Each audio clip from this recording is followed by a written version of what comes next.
This week on Cinematic Sound Radio. Today we'll be playing music from new and recent CD releases, including selections from Captain Underpants, Annabelle Hooper and the Ghost of Nantucket, Albion, the Enchanted Stallion, Spider-Man Homecoming, The Boss Baby, War for the Planet of the Apes, the video game DEFORMERS, The Mummy, and Wonder Woman. My name is Eric Woods. Thank you very much for joining me. Sit back, kick up your feet, and relax as Cinematic Sound Radio begins now.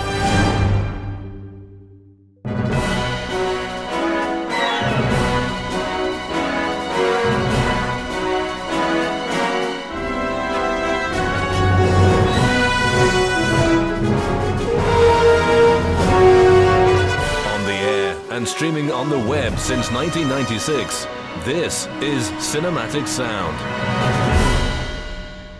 Hello everyone and welcome to the program. I'm Eric Woods coming to you from Kitchener, Ontario, Canada. Hello to all of our listeners at WROCK Radio, Podtyrant, cinematicsound.net, and through iTunes, Stitcher, Pocket Casts, TuneIn, Google Play, or wherever great podcasts are found. It's great to have you on board. If you're listening to this program through iTunes, then please take the time to rate and review the show. It really helps get the show noticed. Today's another new releases program, 9 of them for you today. Lots of great music, including at least 2 scores that might end up on my top 10 list at the end of the year. And as a special bonus for cinematicsound.net and podcast listeners, we're going to feature a bonus album for you at the end of the program. Wonder Woman's the last score we're going to play on our WROCK Radio broadcast, but if you're listening to this show on demand and through cinematicsound.net and through iTunes or whatever podcatcher you're on, stay tuned after Wonder Woman for selections from our John Williams score of the week called Lights, Camera, Music, 6 Decades of John Williams. Let's begin with Captain Underpants, the first epic movie. This is an animated film based on the series of children's novels by Dave Pelkey. The film was directed by David Soren, who directed Turbo in 2013. Soren is a fellow Canadian who grew up in my hometown of Hamilton, Ontario. The voice cast includes Kevin Hart, Ed Helms, and Thomas Middleditch. The plot follows 2 imaginative elementary school prankster students who hypnotize their mean-spirited principal, Mr. Krupp, into thinking he's Captain Underpants, a hero in comic books that George and Harold wrote together.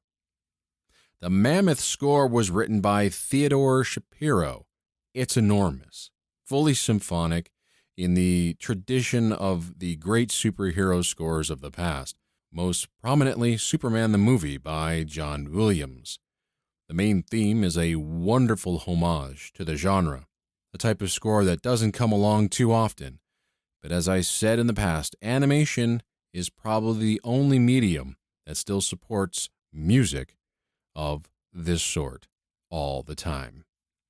Here now to open up today's program, music from Captain Underpants, the first epic movie, with original score composed by Theodore Shapiro.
music from the original motion picture soundtrack to Captain Underpants, the first epic movie, with original score composed by Theodore Shapiro, and the original soundtrack recording is available on Backlot Music.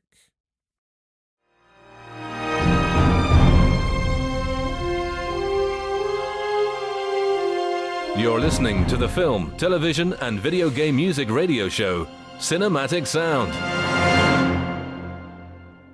Welcome back to the program. Up next is a score that I actually just received today and promised the composer that I'd play it on the show today. Unfortunately, I haven't really had a chance to listen to it, kind of skimmed through the tracks that were sent to me. And so and what I have in front of me actually is a press release. So I don't know much about the movie, don't really know much about the score, but I wanted to play it on today's program, and I think you might enjoy it, so please bear with me. The original soundtrack recording was just released today being Friday, July 14th, when this show was recorded through Movie Score Media. And here again, they team with composer David James Nielsen, who they released the scores for Tall Ships, The Privateer Lynx, which is fantastic. And you should also hear a superb score by Nielsen called Reclaim the Blade. And again, if you like big, epic, fantasy, adventure type scoring, this one, I think, when I talked to him about it after hearing it and complimenting him on the music, it was like a mix between Basil Paul Doris and Michael Kamen doing big orchestral music, but as if they came together and composed a score together. It is really, really that good. So if you can get Reclaim the Blade, and I think it's on iTunes, I highly recommend you pick it up. The film, Annabelle Hooper and the Ghosts of Nantucket, is a family mystery adventure, which was co-written and directed by Paul Serafini, and stars Bailey Madison as a teenage mystery writer who faces a real-life haunting on a vacation. While spending some time on the historic Nantucket Island, Annabelle and her friends must outwit two scheming thieves to solve the secret behind a legendary ghost story. David James Nielsen, a fellow Canadian, he was born in Calgary. He did some studying in Calgary, got his Bachelor of Arts degree in music at the University of Calgary, and he also got his graduate certificate in scoring for motion pictures and television from the University of Southern California. This is what Nielsen had to say about the score. The score was a joy to compose, as the film has a story that calls for music that is adventurous, scary, mysterious, haunting, mystical, joyous, fun, hopeful, sad, romantic, suspenseful, epic, and magical. That's a lot to throw into one score.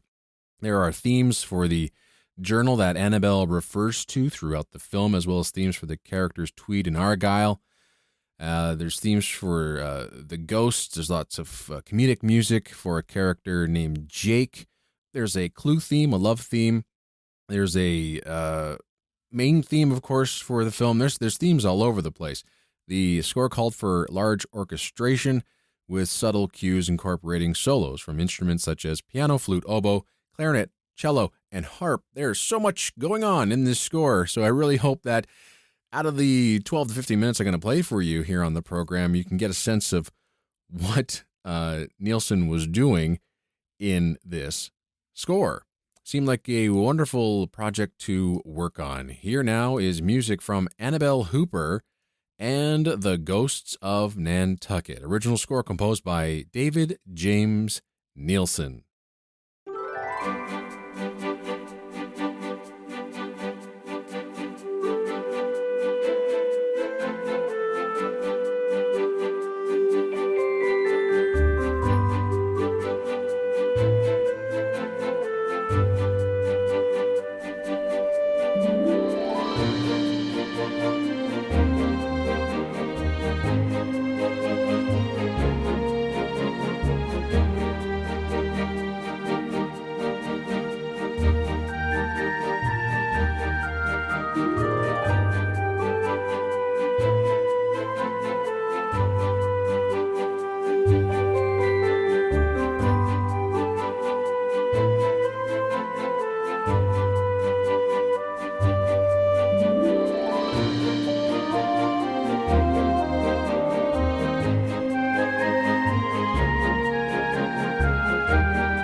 Music from the original motion picture soundtrack to Annabelle Hooper and the Ghosts of Nantucket, with original music composed by David James Nielsen, and the original soundtrack recording is available on Movie Score Media. The home for film, television, and video game music since 1996. This is Cinematic Sound. Welcome back to the program. Up next, we're going to play music from a small film called Albion, the Enchanted Stallion. It tells the story of a 12-year-old girl. She's transported by a magic black stallion to the mystical world of Albion, where she discovers that she alone is the key to saving an entire race of people. The epic fantasy score was composed by George Kallis and features a traditional symphonic orchestra, choir, and an assortment of exotic instruments. What's great about this score is that the directors really wanted the music to really help tell the story of this film, to be present, to be noticed. The director, Castile Landon, wanted the score to audibly transport audiences into the ancient land of Albion. And so it was up to Kallis to encapsulate that idea and take listeners into a mythological journey and create this magical, sonic, musical world with swelling orchestral themes, sinister motifs for the villains, and big choral arrangements, as well as some world instrumentation to capture everything that makes Albion tick. If you like enchanting fantasy scores, then this one is for you. This is one of my favorite scores of the year. And it's composed by an incredibly talented composer. Again, his name is George Kallis. If you haven't had a chance to check out his music, I highly recommend you do. And I think this score, again, if you haven't heard anything written by him, is a perfect introduction to his music. Here now, music from Albion, the Enchanted Stallion.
Shadows may march, thunders may roar, but peace will soon prevail. Through our land, this sacred land, night must spread confusion, but stand your ground until you found the strength to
superb music for the fantasy adventure film Albion the Enchanted Stallion, with original score composed by George Kallis. And if you want to look him up, check him out at georgekallis.com, a superb composer that everybody should have their eye on. And the original soundtrack recording is available on Movie Score Media.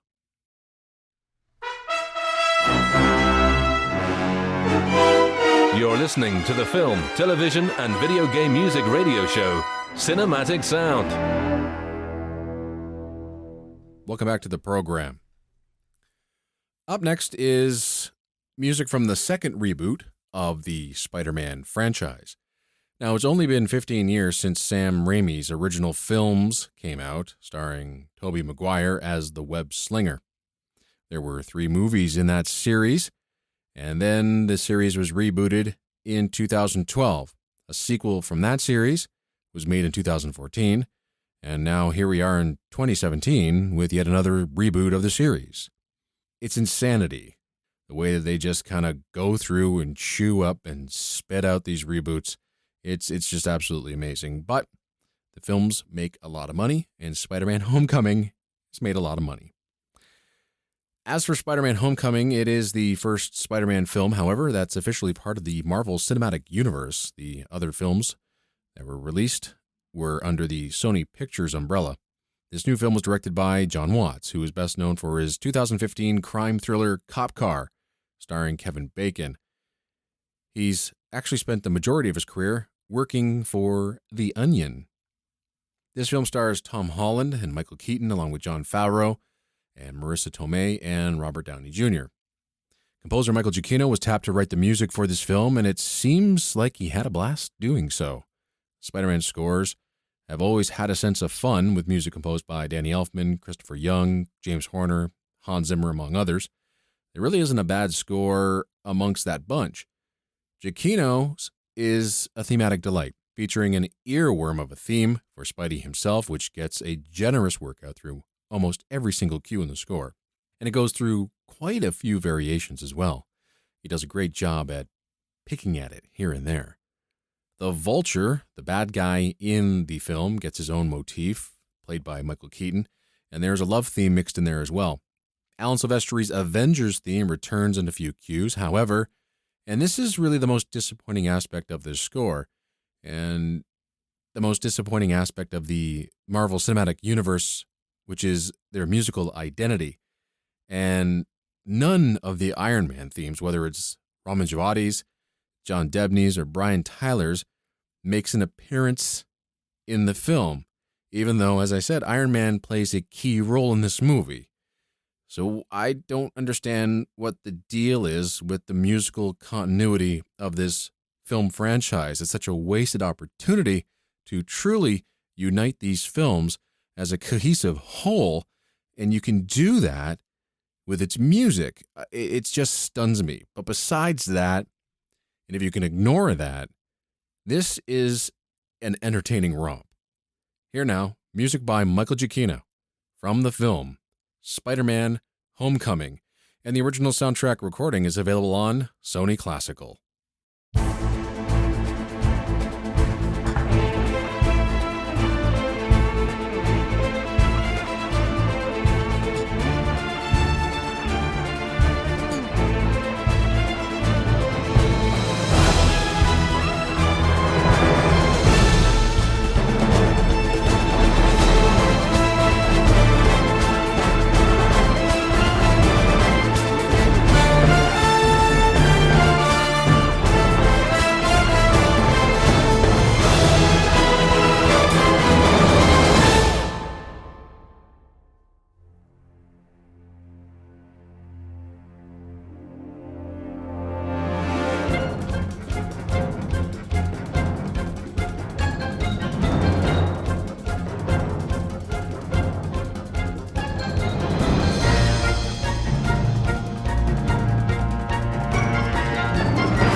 streaming on the web since 1996. This is Cinematic Sound. Welcome back to our second hour of Cinematic Sound Radio. This week on today's program, we're featuring new releases and new releases only.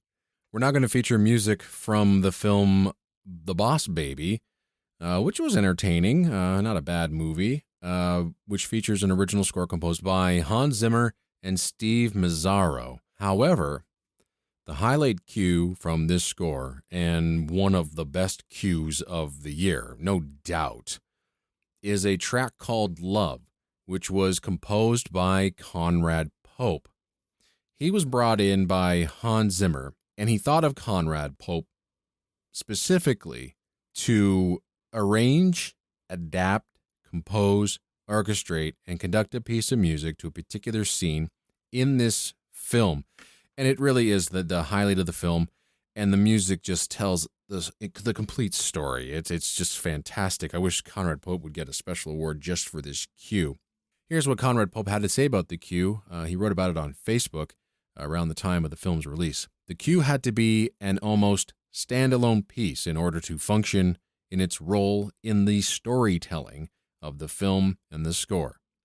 It had to have the musical rhetoric and grammar that was more classical than underscore, at least as underscore tends to function today.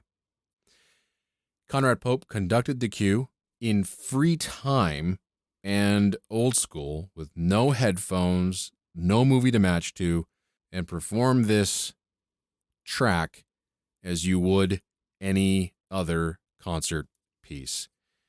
It's a stunning piece, and it's the only cue that we're going to play from this score. It's called Love, the track composed and conducted by Conrad Pope from the original motion picture soundtrack to The Boss Baby.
That was a track from The Boss Baby.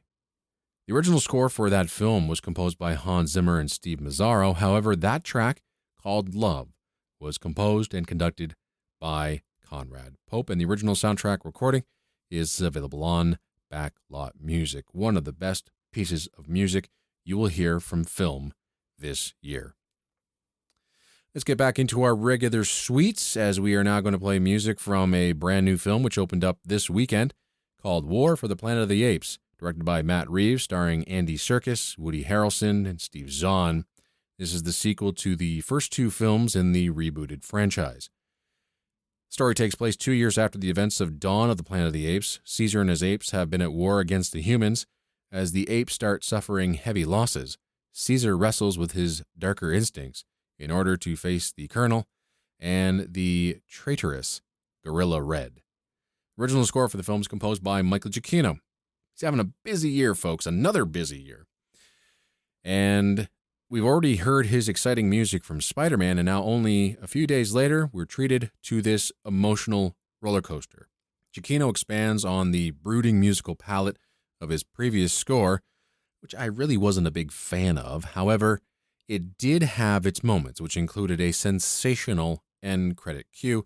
And just in case you didn't know, Patrick Doyle composed the score for the first film in the series, called Rise of the Planet of the Apes. The thematic material from Dawn of the Planet of the Apes returns, along with it some new motifs and melodies. There's some impressive avant-garde writing going on in this score, and I would love to play you the opening track, which is just under 11 minutes long, but that would mean that I'd have to skip over the great stuff that we're going to play for you today. So I'll let you discover that cue, and it's actually one of the most impressive opening cues in Giacchino's film score career. There's some truly horrifying sounds in that cue that I haven't heard from Giacchino ever. Anyway, what we're going to hear in this suite is some interesting Ennio Morricone-esque spaghetti western sounds and vibes to the score. There's a cue in the score, and we'll play it for you, that features a melody ripped right out of Ennio Morricone's La Moglie Più Bella, released in 1970. If you're familiar with that score, you're going to be familiar with this theme. And there's also some guitar strumming and chanting vocals that just oozes Morricone. It's really cool.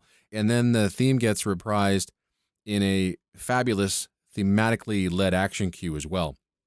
And then there's a new descending motif, which is a callback to, I think, Anakin's dark deeds in John Williams' Revenge of the Sith, Star Wars Revenge of the Sith. It's very powerful stuff. As you can tell, Giacchino's having yet another banner year. He's 3 scores in. The other early work was The Book of Henry, and he has Jurassic Park 2, The Incredibles 2, he has Coco, which was just announced. It's another new Pixar film. The guy is insanely busy, but manages to keep on pouring out one excellent score after the other. Here now, War for the Planet of the Apes, with original score composed by Michael Giacchino.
Music from War for the Planet of the Apes, original score composed by Michael Giacchino, and the original soundtrack recording is available on Sony Classical.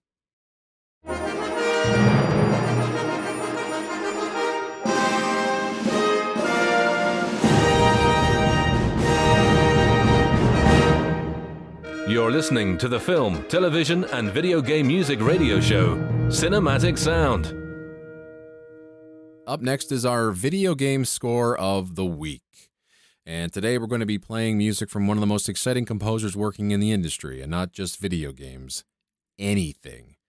His name is Austin Wintory. And every new score that he writes always brings out something new and fascinating. The video game DEFORMERS is one of his new assignments this year, and it's an absolute riot. DEFORMERS is a physics-based arena brawler where the goal is to out-battle, out-eat, and outscore your opponent. If you haven't seen this game, check it out on YouTube. Just check out the trailer. It looks crazy. Composer Austin Wintory again challenged himself to come up with something different and was inspired by the words of his creative director to imagine something epic but whimsical. Embrace the silly but make it huge. Wintory had a lot of free reign on this project, which is something great for a composer. And some of the ideas floated around were an Italian Western on steroids mixed with psychotic circus music and flamenco. That's how nuts this project was, and it's a delight to listen to. The soloist plays a big part in this score, including Ksenia Sidorova on accordion, guitarist Scott Tennant, and violinist Sandy Cameron, who are accompanied by musicians from London and Macedonia. Here is Austin Wintory's crazy score to the video game DEFORMERS.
Music from the video game DEFORMERS with original score composed by Austin Wintory, and you can pick up the score through Bandcamp. So head over to austinwintory.bandcamp.com and search through his album selections or music, and you'll find DEFORMERS. And it's an interesting album because he presents the music without narration, and then he had this idea just for fun to add some crazy narration in some of the tracks. It's really weird. I prefer it without narration, but anyway, Austin Wintory, again, one of the most talented composers out there, so check it out. Again, DEFORMERS.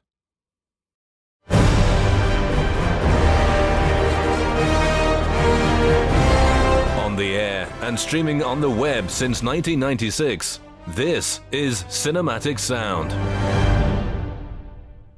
Welcome back to the show. Up next is music from The Mummy, which is a reboot of the Mummy franchise, and it's the first installment in the Dark Universe film series.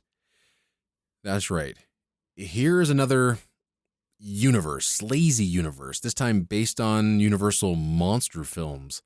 So the plan is to remake their treasured monster movies and have them all connect somehow. It's laughable, actually. It's just really silly. Anyway, the film itself bombed, and that might mean the entire Dark Universe will go up in flames as well. As I said, this is a reboot, a remake of the other rebooted series, which began in 1999, starring Brendan Fraser and Rachel Weisz, and an entertaining series of movies. I think the first one is a lot of fun.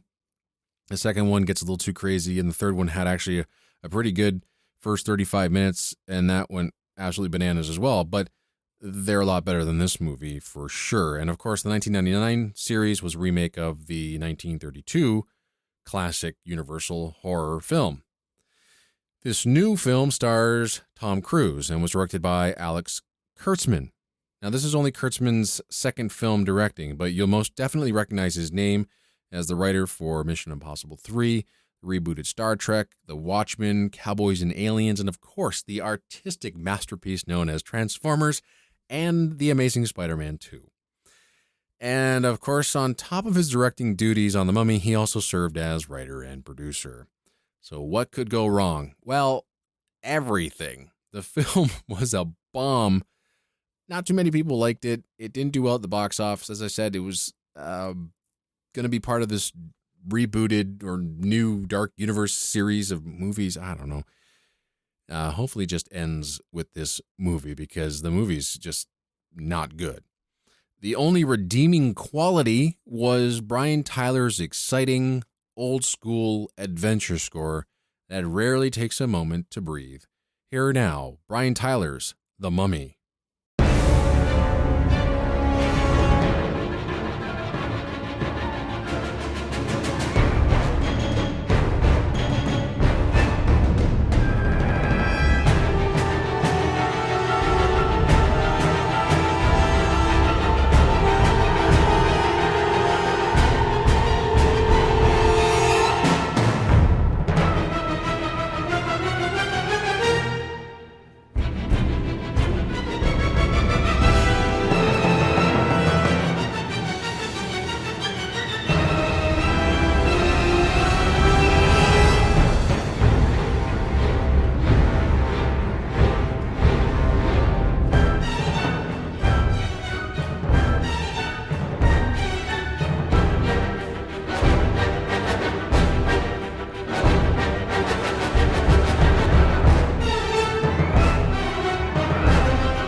music from The Mummy, with original score composed by Brian Tyler, and the original soundtrack recording is available on Backlot Music.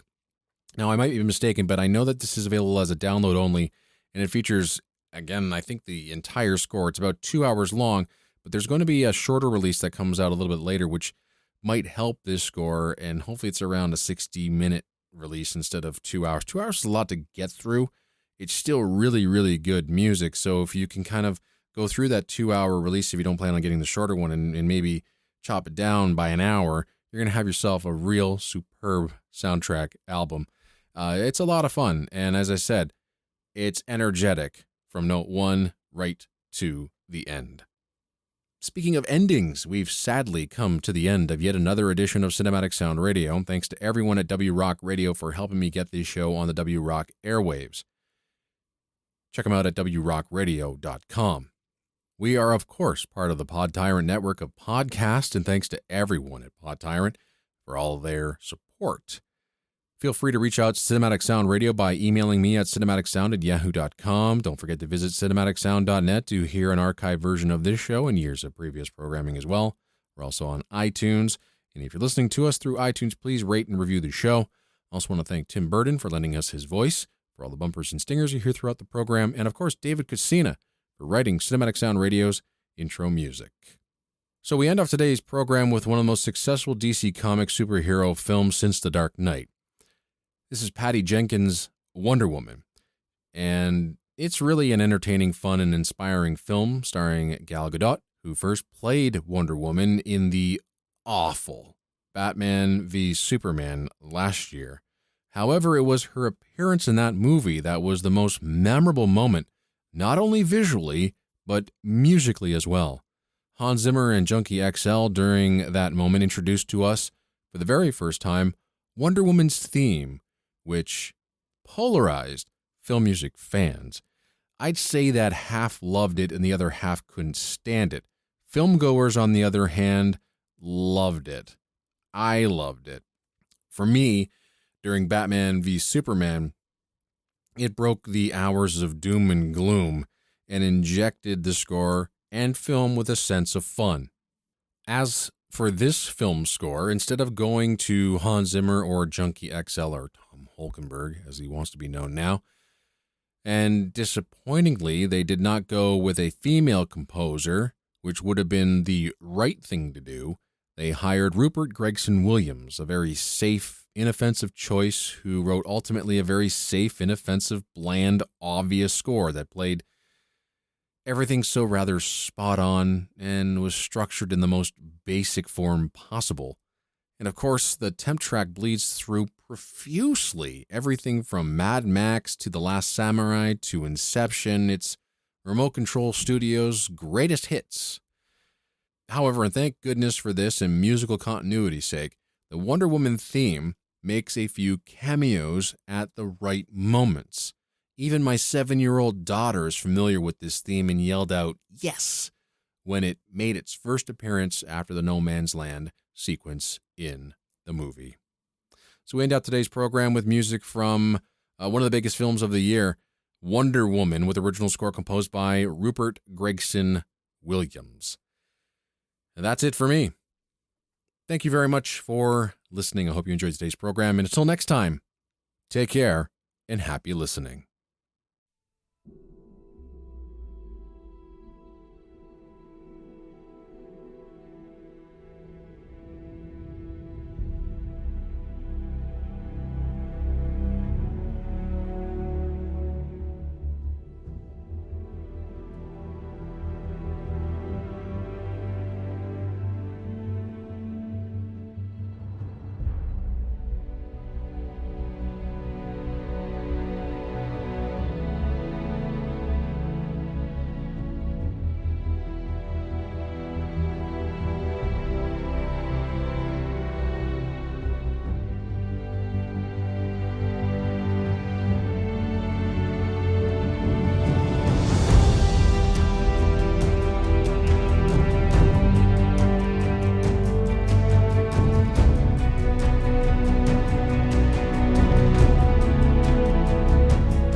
and welcome to our bonus content.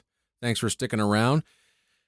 We didn't get a chance to play our John Williams selection of the week during the main program for WROCK Radio listeners, but for you listening to this show through cinematicsound.net or on iTunes or wherever you're listening to this program, I really wanted to play selections from this album. We actually played selections from this album on our John Williams, a re-recording John Williams program, but I wanted to play a couple of more tracks for you on today's show. The album's called Lights, Camera, Music, 6 Decades of John Williams, and this features Keith Lockhart and the Boston Pops Orchestra, which includes selections from such films as The Patriot, Sleepers, and Sabrina. And as I said, the album ends with the Force Awakens Concert Suite, which was aired on our John Williams program a few weeks ago. This album was actually recorded live in May of 2016 and April of 2017, featuring a wide variety of selections, some of which rarely get recorded these days. We'll open up the suite with the sweeping main title and overture from the 1968 TV movie HEIDI. We'll then move on to one of the numerous gems on this album, the overture from Goodbye, Mr. Chips, a wonderfully acted film starring Peter O'Toole and Petula Clark, released in 1969. We'll then conclude the suite with a score that doesn't get much attention, and it's one of Williams's finest dramatic efforts in the 1990s, called Sleepers, a film directed by Barry Levinson, which tells the story of a group of boys who are sent to a reform school after accidentally killing a man. There they are brutalized by the guards. Once grown up, 2 of the boys, now men, take it upon themselves to eliminate their abusers. It's a tough film to take in, and John Williams' dramatic sense makes some of the scenes that you see in the movie much, much harder to witness. The only sense of warmth in the score comes during the film's finale. Williams' skill for woodwinds and string writing is on display during this cue. So here now, music from an album called Lights, Camera, Music, 6 Decades of John Williams, featuring Keith Lockhart and the Boston Pops Orchestra. Here is HEIDI, Goodbye, Mr. Chips, and Sleepers.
Thank you for listening to Cinematic Sound Radio. If you have any questions, comments, or concerns about the program, please email us at cinematicsound@yahoo.com.